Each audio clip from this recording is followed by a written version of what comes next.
Hey guys, it's Sire Goku, and I am back with another Let's Play.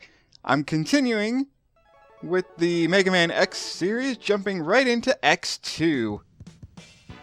Story-wise, it has been 6 months since the end of Megaman X, but the Maverick Revolt, even after Sigma's defeat, is not over, as X is seen here running towards the last remnants of Sigma's base.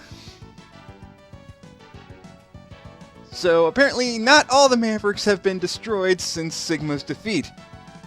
But we're gonna go and make sure that gets taken care of. Unfortunately, since, war never really stops, there's still issues to deal with. This is Mega Man X2 versus X Hunters. This is one of the first Mega Man games in America to actually have a subtitle, even though it really doesn't have any bearing on the plot whatsoever. Well, actually, that's not true. They don't change the title on the actual title screen. Also, this game uses an updated version of the Super FX chip most commonly associated with Star Fox on the Super Nintendo. This is the Super FX chip 2, which allowed for a lot of wireframe animations. So get used to seeing that a lot in this game. Also, I love the music in this game. I don't think it's... a lot of people say that X2 isn't as good as X1. I'm not going to say it's better than X1, but I do like it a lot. One noticeable difference between X1 and X2 is you actually have the dash right from the start. You don't actually have to get you don't actually have to get a light capsule upgrade to get the dash. There are light capsule upgrades, just like in the first game. So there is an upgrade to your dash, but unlike the first game, you don't need the upgrade to actually use the dash. You can use it right from the start. Just like Mega Man X1, we have an intro stage here, which is the abandoned Maverick factory that X was going to. Rest in peace, green biker dude. I know, everyone makes fun of that, but whatever. So we get to see firsthand how Mavericks are being created in the world. This is new. Also, get used to this. Actually, not really. This wall-crushing segment is really easy, but we will be seeing that later on in the game. As you can see in the background, there's a lot of giant mechanoloids. Actually, mechanoloids are the correct term that the games use from now on. They'll still say Mavericks in this game, but from X8 onward, they'll say mechanoloids. But as with every intro boss, the first boss is really big and looks intimidating, but is super weak. Although, unlike Mega Man X1, you're actually supposed to be able to win this fight, as evident in the fact that the boss actually has a health bar. But it's super easy. I'm taking a lot of pot shots here, but whatever. That's not a huge deal. He barely does any damage at all, and he's down. Again, as a clarification, I am playing this on the X Collection on the PS2. So there might be a few audio inconsistencies. I guess because the game used the Super FX2 chip, that personally didn't transfer over well when it was ported. Also, this game has a lot more story than X1 did. Here we have these three figures watching over X. I'm not going to do any voice acting. I'm not the great Clement. I'm not good at voice acting in video games. But these are our three main antagonists for this game. As the subtitle implied, these are the X-Hunters, Violin, Sturgis, and Agile. We will be dealing with them later. For now, though, they're just going to be in the background watching us. And they also have... And they are collecting something. We'll get into what that is later, too. Later on in this part, too, I believe. Thankfully, whatever they're dealing with, they can't really deal with the control chip right now, so we're safe.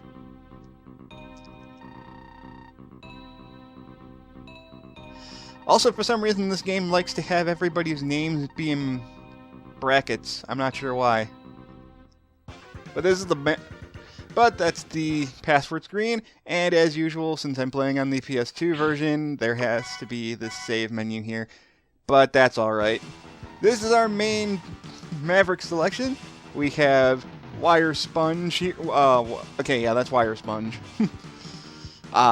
There's actually two different characters you can start off with. I'm going with Wire Sponge because he actually has two very easy to collect items in his stage that you can get right away. Unlike most games where you have to have at least one upgrade. The first upgrade, go in the top left here. Inside this hidden door is the first heart tank in the game. How are you supposed to figure out where that is? Well, if you get the helmet upgrade for the armor in this game, you will be able to tell where hidden passageways are. I've played this game enough times to know that that's where that is. Those crystal orbs there, you can actually change the weather depending on what kind of special weapon you shoot that crystal orb with. But since this is my first run through, since this is the first stage I picked, I don't have special weapons, so that's unfortunate. If you dash jump up the wall here, you can also get an extra life, and there's also a sub-tank in this stage too. So yes, this is a very, very nice stage to start off with. You basically get a free heart tank and a free sub-tank, so definitely come here first. Technically, it's not the first boss in weakness chain order, it's the second boss, but the fact that you can get the two items super easy, you may as well do it first. So, now despite how this is looking, I do think that with those frog enemies, if you keep them in the sun too long, they will explode on their own. And the weather does constantly change. As I mentioned before, you can actually change the weather based on what special weapons you shoot those crystal orbs with. It doesn't really affect the stage that much, it's just nice little cosmetics things. I think, like, you can make it look foggy or something, and it turns off the wind that's pushing you back, because when it's raining, it does push you back slightly. So it's kind of like the Rain and Toadman stage. But yeah, and also, this is also a relatively short stage. We're already almost done with it. But since I got the sub-tank here, this is a really nice spot to grind for sub-tank energy if you really want to. But there's a much better stage that we'll get to later that basically has a room designed to fill your sub-tanks. But for now, let's just go off and face Wire Sponge here. Wire Sponge is a very simple boss. He's going to cling to the ceiling, and then he's going to shoot these spike sprouts at you. The spikes are not one-hit kill, thankfully, and they're very telegraphed as to where they're going to go. And you can take them out in pretty much one or two... You can take them out in a single charge shot, or just a normal shot, too. They will attach to the wall, but that's not a huge deal. You can easily dodge it. He's also being really stupid and just spamming his his strike chain, which is the weapon we're going to get from him later. No, here's the strike chain. He's going to spin his strike chain, and when he's spinning his strike chain, you can't damage him. And then you can just jump over his strike chain. It's very easy to dodge. Once he gets to a low enough health, he's going to power up like he's doing here. See, when he charges up to red, you can't damage him. What you're going to want to do is stand right next to him while he's doing that to avoid his lightning strikes. That's the easiest way you can avoid his lightning, because as far as I know, the lightning never strikes directly in front of Wire Sponge, and other than that, the lightning does strike in random other locations, and it's kind of hard to see where it's going to shoot. So I just recommend standing right next to him, and he's super easy. He's a little bit harder than, say, Chill Penguin, but not by much. I only got hit by him once, and that was just me being caught. That was just me being careless and getting hit by the thorn that he threw on the wall there.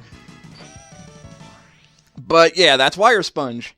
Very simple boss to take for your first pick, and for defeating him, we get the Strike Chain, which does allow you to cling onto walls if you're fast enough. I am usually really bad at doing that, though. But moving on to weakness order, I'm actually doing this in a weird order. I normally would go for Overdrive Ostrich next, but I'm going for Wheelgator, who, without his weakness, is probably the hardest of the 8 Mavericks in this game, in my opinion. Also, I apologize for the shaking, the screen shaking. This is not just in the X collection. The original Super Nintendo game did this too. I know it's probably not pleasant to look at. I apologize for that. But I do like the aesthetic of it being a giant tank. Right here we can get the first... right here is where the first possible armor upgrade is. As you can tell, it took me a long time to try and get this, and then I just decided after a while, you know, without the air dash, this is really tough to get. You are able to grab onto that wall using the strike chain, but I am just not good at timing the strike chain at all. I tried. I really tried. I cut past a lot of my attempts here. I just decided to screw it. It is possible to get to that armor upgrade using the strike chain, but unfortunately I'm not good enough at it right now. Oh well. Just like with every game, you can always come back to old stages and pick up stuff that you missed via backtracking. I was just trying to save myself some extra time. Thankfully for you guys, I cut that stuff out because it took me like 10 minutes trying to get that. I've seen playthroughs that you're able to grab that wall with the strike chain, so it can be done. I just don't know the timing. As for the stage itself, here's where it starts getting fun. We get the new upgrade to the ride armor that actually has spikes on its fists, and you can charge up the punch, and you can double jump with it and kind of stay floating in the air for a bit. It's a massive upgrade to the ride armors that we got in the first game. Unfortunately for this stage, there's not much to show it off with. Now there's also a heart tank over to the left there that you're not supposed to be able to get until you get a specific power up, which I don't have. Oh, but I screwed it up. But this I can actually do. Thankfully, if you die, you do start right back here. There is a glitch you can do where if you're in your damage stun animation, you can climb up the spike wall and get that heart tank. And that's what I'm trying to do here, but it involves... There we go. Going up, there we go. I had to thank Some Call Me Johnny's playthrough of this game on Brain Scratch for showing me that. Normally I would come back here with the arm upgrade and a special weapon to get that, but to save myself time, I just did it that way. Normally I don't do speed runs, but I want to try and I want to reduce backtracking as much as possible. I'm already having to backtrack in this stage anyway to get the armor piece that I can't get right now. So, oh well. You're intended to get the armor up. You're intended to get the armor piece in this stage after getting the leg upgrade. So, and normally I would be going for the stage that has the leg upgrade after this. But I'm going in weakness order, which means I'm not going for Overdrive Ostrich after Wheel Gator, which is going to bite me later on in this playthrough. I'm actually kind of doing this a weird way. But right here this is probably the best stage in the game. This is one of the two best stages in the entire game to fill up your sub-tanks, because these bird enemies keep respawning, and they are easily destroyed, and more often than not, they're going to drop life energy for you. Over there would be where we would... over there is something we're going to get into after you beat your second Maverick. So I'll talk about that more when it's actually relevant. But right here is probably the best place to grind for sub-tank energy, because then you also get 3 life energy pieces hidden inside the wing of the tank here. And then you can just stand here and farm energy off of those pods there that keep spawning off those birds. So this is one of the faster ways to fill up your sub-tanks. It's also not a very long stage. That's something I also noticed while replaying this game. X2 goes by a lot faster than X1 did. I say that, and this is the longest Maverick fight in the game. This is Wheelgator. Weakness is the strike chain. Problem is, half the time in this battle, he's going to be hiding underneath the sludge here, shooting his spinning wheel at you, which means you can't do any damage to him. And then when you hit him, he has a long stun animation, which, while the strike chain, as you notice, does a good chunk of damage to him, this is all this fight amounts to, is just sitting here, waiting for him to pop up, and then hitting him in the face with the strike chain. If you're fast enough, you can hit him multiple times, but other than that, not really. He's kind of annoying. The other thing I can say is he usually jumps to attack you after throwing a second spin wheel, so just keep track of how many spin wheels he shoots at you. You see right there, he only shot one, but usually he shoots two before he attacks you. If he jumps up and bites you, then you're going to have to rock the D-pad back and forth to break free. If you don't hit him in time, he's going to use a charging attack. Thankfully, I got the sub-tank from Wire Sponge there because I kind of needed it. If you don't, as I was saying before, if you don't hit him before he jumps back down, he's going to do a spinning attack into the wall, which is then going to cause spikes to appear on the wall. The spikes, I believe, are not one-hit kill, but they're just there to make you have less room to wall jump. There we go. And I'm trying to be able to hit him multiple times, and because of that, because I'm being reckless and overshooting, I'm going to run out of strike chain before I finish him off, unfortunately.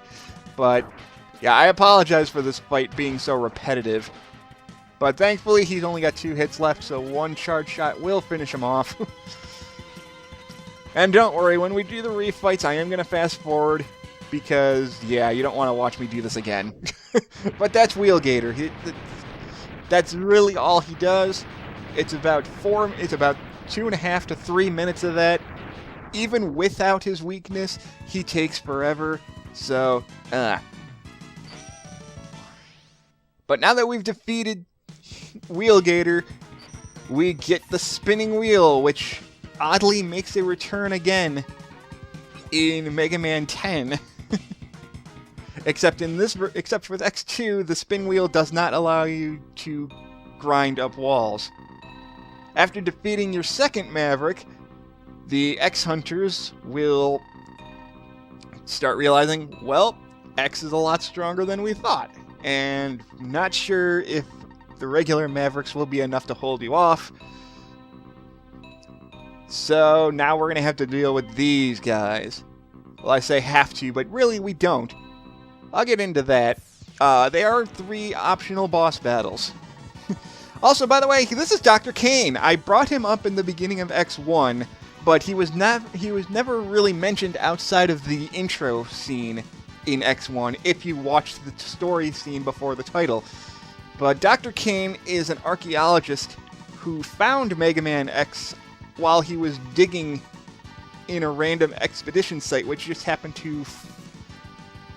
happened to stumble upon Dr. Light's old laboratory that was buried underground after 1,000 years. But that's Dr. Kane. If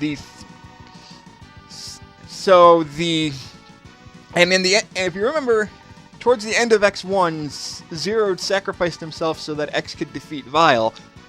The X-Hunters have all 3 parts of Zero's body, but they can't control him unless they have the chip, which Dr. Kane has.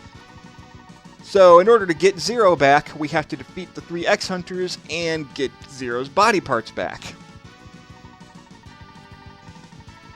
And I will talk more about that in part 2. Thanks. I will see you guys then.